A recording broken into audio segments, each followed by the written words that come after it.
In two previous videos, I first went over how to break down a whole turkey into its individual parts, so that way we can separate the breast from the legs and cook them separately.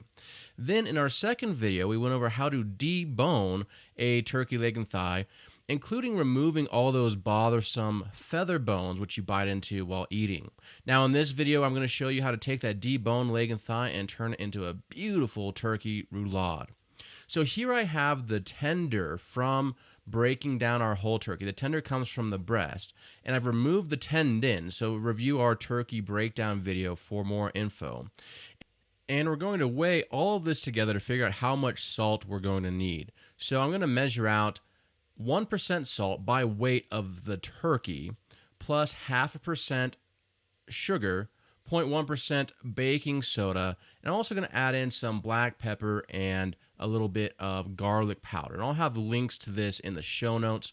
But basically, you're going to just spread this mixture over the top. And the active ingredients here are the salt and the baking soda. The salt will help the turkey maintain moisture during the cooking process, and the baking soda will make it more tender and actually make it taste better.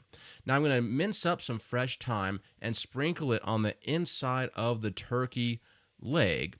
Now the thicker part of the tender I'm going to lay down in the place in the thigh that has a thinner covering of meat. And I'm going to roll this up together, making sure the skin is completely covering the entire roulade.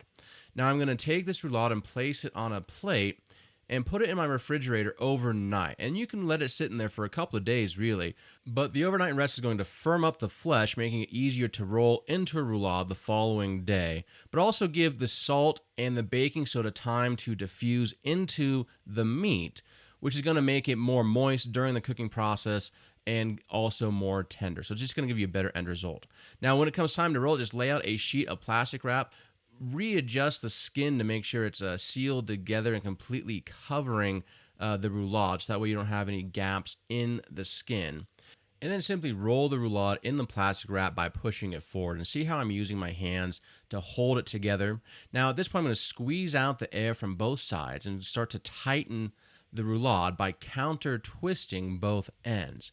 Give it a couple of rolls forward on your work surface, and this is going to further cinch down and tighten the meat, giving me a nice tight roulade. Tie off both ends, trim off any excess plastic wrap after you tie it, and then it's pretty much ready to cook. Now if you're cooking this sous vide, you can poke some holes in it to help keep it from floating using a cake tester. And there's going to be more information in this episode's show notes on how I would cook this sous vide, which is actually my preference if you have an immersion circulator. But to make this demonstration a little bit more universal, we're actually going to steam the leg and thigh instead of cook it sous vide. So here I have my steamer, which is going to give me a moist heat cooking environment. And I'm placing a probe thermometer inside the center of that leg and thigh roulade. And I'm going to steam for 45 minutes because that's how long it took to hit an internal temperature of 155 degrees Fahrenheit. After it is done and it has that internal temperature of 155, I'm going to remove from the steamer and briefly place in an ice bath. Really just like 60 seconds, maybe a couple minutes tops. And that's just to make the roulades cool enough to handle. But because I want to do a secondary cooking method, what I'm going to do is I'm going to take the roulades out of the plastic wrap, drain off any of their liquid that has formed during the cooking process, and save that because that's flavorful stuff. You can use that in your gravy or your stuffing. Set that liquid aside, and now while the roulades are still warm, I'm going to truss them together. This way, as they cool and the protein set, it will set into a tighter roulade that's going to slice nicer later on. Now, a more advanced approach would be to hold this whole roulade together using transglutaminase, at which point you would not have to do this trussing step. More information on that in the show notes. Now, we're going to tie a butcher's knot, which means we're basically going to loop the string twice before then going back and tying another knot. So again, looping it twice, tying that knot on top. That's going to help cinch it down, and then trim off any excess string.